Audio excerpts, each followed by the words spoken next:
আচ্ছা, দশম শ্রেণীর বন্ধুগণ, আমরা আজকে চলে এলাম বংশগতির পার্ট 2 নিয়ে। আগের ক্লাসে আমরা মেন্ডেলের এক সংকর জনন পড়েছি, তাই না? আমরা অ্যালিল পড়েছি, অ্যালিল থেকে প্রকট, প্রচ্ছন্ন, বিশুদ্ধ, সংকর এই সমস্ত বিষয় পড়ে মেন্ডেলের দেখেছি যে মেন্ডেল মটর গাছ নিয়ে, বিশুদ্ধ লম্বা বিশুদ্ধ বেঁটে মটর গাছ নিয়ে কিভাবে এক সংকর জনন করেন এবং তার থেকে পৃথকীভবনের সূত্রে আসেন। সূত্রটাও আমরা পড়েছি।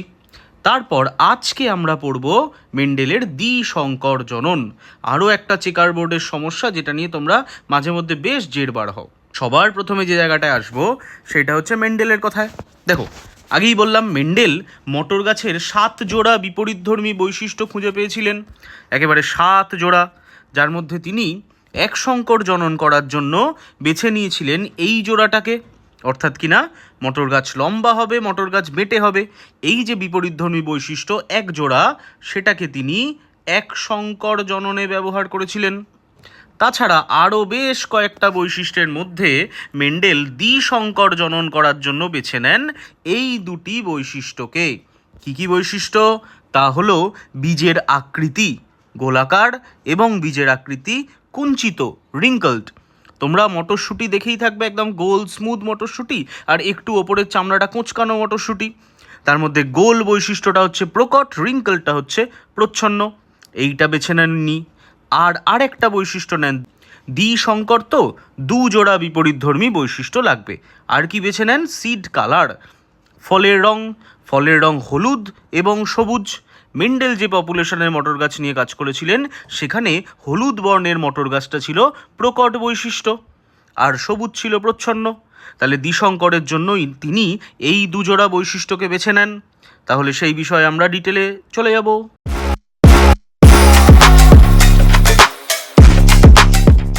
আচ্ছা, আগে একটা ছোট্ট কথা বলে রাখি। দেখো, ব্যাপারটা কিন্তু একই, হ্যাঁ, সেই 2n আর 2n, পিতাও ডিপ্লয়েড মাতাও ডিপ্লয়েড, তার থেকে গ্যামেট তৈরি হচ্ছে, তাই না? এবং গ্যামেট থেকে আবার সন্তান উৎপন্ন হচ্ছে, ভ্রূণ উৎপন্ন হচ্ছে 2n।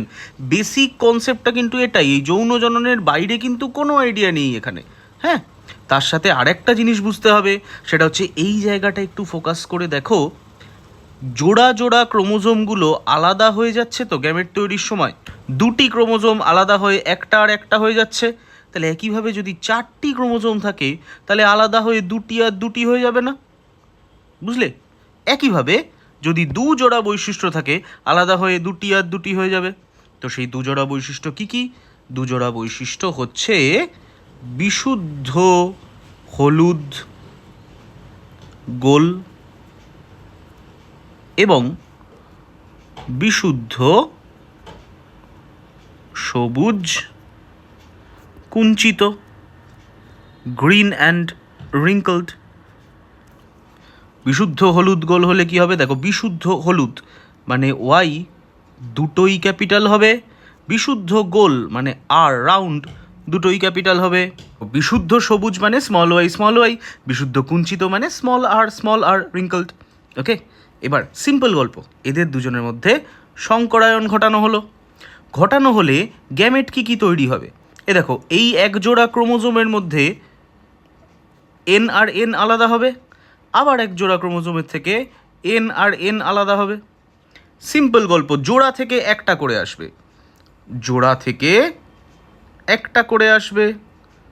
আশা করি বিষয়টা স্পষ্ট হয়েছে। 2n থেকে n আর n। এবার কাজ কি? এবার কাজ হচ্ছে গিয়ে, এটাকে ধরো মেল ধরলাম, এটাকে ফিমেল ধরলাম, কি বাজেভাবে ধরলাম, এভাবে ধরলাম। ওকে, এটা হলো প্যারেন্টাল জেনারেশন, তাই তো? তার ফলে কি হবে?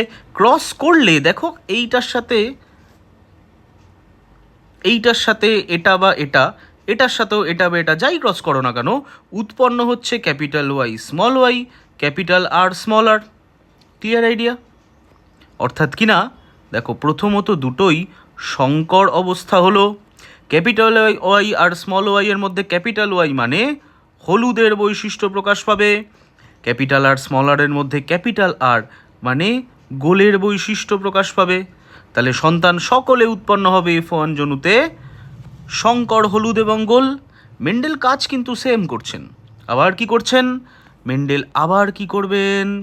মেন্ডেল এইবার সেম গল্প অনুসারে capital Y small Y, capital R small R, capital Y small Y, capital R small R, অর্থাৎ প্রথম অপত্যজনুর দুটি জীবের মধ্যে আবার সংকরায়ন ঘটাবেন।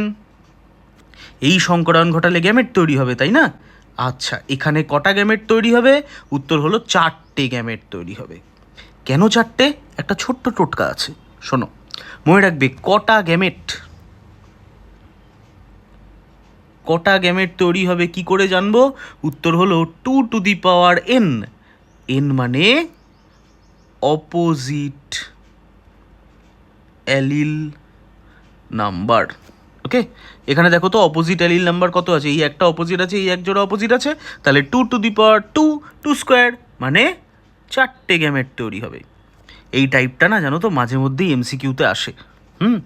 আমরা করবো, প্র্যাকটিস করবো। আপাতত এখানে চলে আসি। দেখো তাহলে 4 রকমের গ্যামেট কি কি হবে।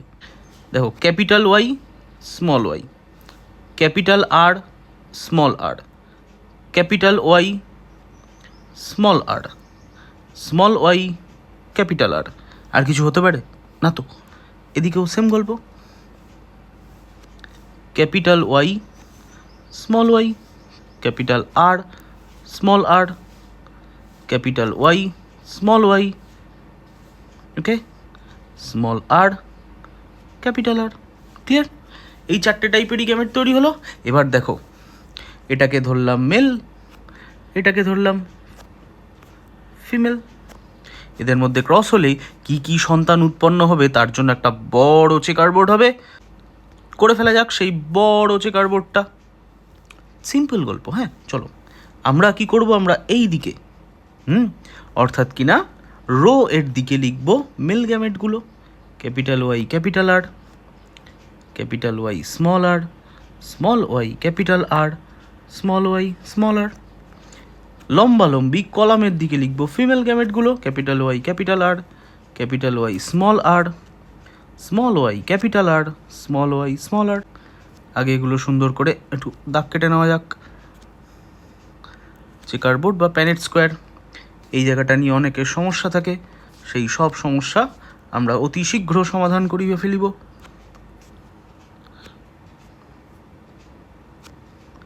এদিকে মেল গ্যামেট, এদিকে ফিমেল গ্যামেট।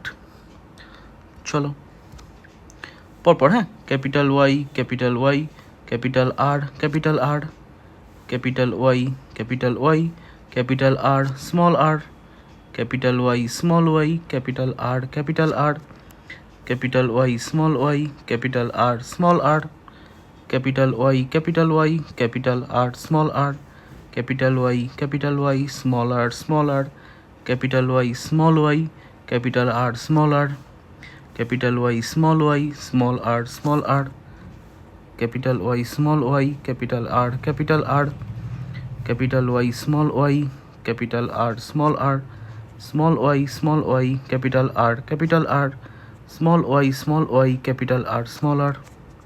আবার capital Y small Y, capital R small R, capital Y small Y, small R small R, small Y capital R small R, small Y small R small R. কী করেছি? একটা করে ধরেছি, তাই তো? এইভাবে কাজ হয়েছে তো? আবার দেখো, একটা করে ধরেছি, এইভাবে কাজ হয়েছে তো? জাস্ট যোগ করা হয়েছে, আর কিচ্ছু না। ভিডিওটা পজ করে দরকার পড়লে স্লো করে দেখে নাও। আশা করি আইডিয়াটা ক্লিয়ার হয়েছে। তাহলে দেখো, 16 রকমের সন্তানের জেনোটাইপ তৈরি করা যাচ্ছে, তাই না? এদের মধ্যে সবার আলাদা আলাদা জেনোটাইপ হবে, বেশ কয়েক রকমের জেনোটাইপ হবে, তাই তো? দেখো, অন্তত 4 রকমের জেনোটাইপ তো তোমরা বুঝতেই পারছো। হলুদ গোল, হলুদ কুঞ্চিত, সবুজ গোল, সবুজ কুঞ্চিত। তাছাড়া জেনোটাইপ অনেক টাইপের হয়। তাহলে আমাদের এবার ফেনোটাইপ অনুপাত আর জেনোটাইপ অনুপাতের গল্পে আসবে। দেখো, ফেনোটাইপ অনুপাত কত হচ্ছে ছোট্ট করে মনে রাখবে। ফেনোটাইপ অনুপাত হয় 9:3:3:1, 9:3:3:1। জেনোটাইপ অনুপাত কত হবে? জেনোটাইপ অনুপাত হবে 12:24:12:12:1। মাঝখানে ইস্টু বসিয়ে দাও। আমার চেয়ে বেটার ইস্টু বসাবে আশা করি তোমরা। তাহলে মনে রাখবো 12, 24, 12, 12, 1 মাঝখানে ইস টু বসবে, আর ফিনোটাইপ 9, 3, 3, 1। ওকে, এবার এখান থেকে চলে আসবে মেন্ডেলের দ্বিতীয় সূত্র, অর্থাৎ কিনা স্বাধীন সঞ্চারণের সূত্র। স্বাধীন সঞ্চারণের সূত্র, ল অফ ইন্ডিপেন্ডেন্ট অ্যাসর্টমেন্ট। স্বাধীনভাবে সঞ্চারিত হওয়া, যেমন খুশি যাইতে পারি, যেখানে খুশি যা ইচ্ছা করিতে পারি, এতটাও নয় তাও। দেখো, সিম্পল গল্প। 2 জোড়া বিপরীতধর্মী বৈশিষ্ট্যযুক্ত জীব, 2 জোড়া বিপরীতধর্মী বৈশিষ্ট্যযুক্ত জীব, তার মধ্যে সংকরায়ন ঘটানো হলো। পরবর্তী প্রজন্মে বৈশিষ্ট্যগুলি একসাথে থাকলেও মিশ্রিত হলো না। হলুদার গলি হলো, হলুদার সবুজ মিশিয়ে ব্রাজিল, গোল আর কুঞ্চিত মিশিয়ে একটা ডাব সাবানের মতো গাল, অর্ধেক গোল অর্ধেক কুঞ্চিত, এরকম তো হলো না, তাই না? গল্পটা কী দাঁড়ালো? শঙ্কর হলুদ এবং গোল তৈরি হলো, অর্থাৎ একই কেস, তাই না? আগের সূত্রটার মতোই, যে বৈশিষ্ট্যগুলি একত্রে থাকলেও মিশ্রিত হয় না এবং গ্যামেট গঠনকালে পরস্পরের থেকে পৃথক হয়ে যায়। তারা গ্যামেট গঠনকালে পরস্পরের থেকে পৃথক হয়ে গিয়ে সম্ভাব্য সকল রকম সমন্বয়ে প্রকাশ পায়। দেখো, এই চারটে গ্যামেটের সাথে মিলে যা যা ফেনোটাইপ, যা যা জেনোটাইপ তৈরি করতে পারে, আমরা সব কটা করেছি। তাই এটার জন্য আমরা এই শব্দটা ব্যবহার করব, এই শব্দবন্ধটা, সম্ভাব্য সকল রকম সমন্বয়। বন্ধুগণ, জাস্ট এই শব্দটা একটু মন দিয়ে দেখো, সম্ভাব্য সকল রকম সমন্বয়, অল দ্য পসিবল কম্বিনেশনস। চারটে গ্যামেট মিলে ঝুলে যা হতে পারে সব হয়েছে, তাই না? তাহলে চলো মেন্ডেলের দ্বিতীয় সূত্র আরেকবার। 1 জোড়া বিপরীতধর্মীর জায়গায় এখানে নিয়েছি দ্বিজোড়া, মানে 2 জোড়া। 2 জোড়া বিপরীতধর্মী বৈশিষ্ট্যযুক্ত জীবের মধ্যে সংকরায়ন ঘটালে পরবর্তী প্রজন্মে বৈশিষ্ট্যগুলি একসাথে থাকলেও মিশ্রিত হয় না এবং গ্যামেট গঠনকালে পরস্পরের থেকে পৃথক হয়ে সম্ভাব্য সকল রকম সমন্বয়ে প্রকাশ পায়। সম্ভাব্য সকল রকম সমন্বয়ে প্রকাশ পায়। ক্লিয়ার? এটাই মেন্ডেলের সেকেন্ড ল।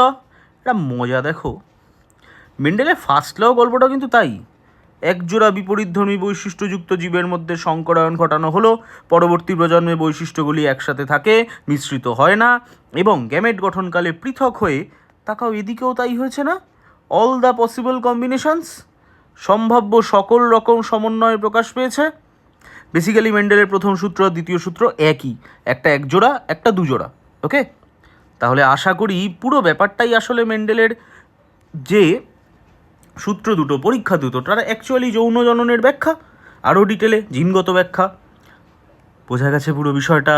তাহলে এক সংকর আর দ্বিসংকর জনন, আশা করি তোমাদের জেনোটাইপ, ফেনোটাইপ, অনুপাত, তার থেকে সূত্রগুলো, পুরো বিষয়টা আশা করছি তোমাদের কাছে স্পষ্ট হয়েছে। আরেকটা কথা ছোট করে বলে রাখি, হ্যাঁ শোনো, তোমাদের মধ্যে অনেকের একটা ডাউট থাকে যে এটা কি তাহলে শুধু মটর গাছেরই হলো, আর কারোর হলো না? তার জন্য একটা কাজ করা হয়। কি কাজ করা হয়? গিনিপিগ নিয়ে এক সংকর আর দ্বিসংকর জনন করা হয়। কাকে নিয়ে? গিনিপিগ নিয়ে। ওকে, গিনিপিগ নিয়ে কি করা হয়? গিনিপিগের দেখো, বিশুদ্ধ কালো গিনিপিগ, বিশুদ্ধ সাদা গিনিপিগ, যদি ক্রস করি একদম এক সংকর জনন হবে, তাই না? এটা হবে। এবার এর সাথে যদি আবার এটাও ক্রস করি, ভেবে দেখো, a² + 2ab + b², আর কিছু তৈরি হবে? হবে না তো। তাহলে এটা গিনিপিগের এক সংকর জনন। গিনিপিগের দ্বিসংকর জননের জন্য বিশুদ্ধ কালো লোমোলা এবং বিশুদ্ধ রাফ অমসৃণ লোমোলা গিনিপিগ, তার সাথে বিশুদ্ধ সাদা লোমোলা এবং বিশুদ্ধ মসৃণ লোমোলা গিনিপিগের ক্রস ঘটাই, গল্প কিন্তু সেম হবে। দেখো না, গ্যামেট তো একই তৈরি হচ্ছে, তার ফলে সন্তানও তো একই রকম হবে। তার ফলে তাদের সাথে যদি ক্রস ঘটাই, আলাদা কিছু হবে না তো, সেই 4টে ভাগেই তো ভাগ হবে, সেই 4টে ভাগেই তো ভাগ হচ্ছে, তাই না? আর তো কিছু হওয়া পসিবল নয়, তাই তো? আর কিছু হতে পারে? পারে না তো। এদিকেও তাই। দেখো গল্পটা সেম যাচ্ছে। এটা না তোমরা বাড়িতে প্র্যাকটিস করবে।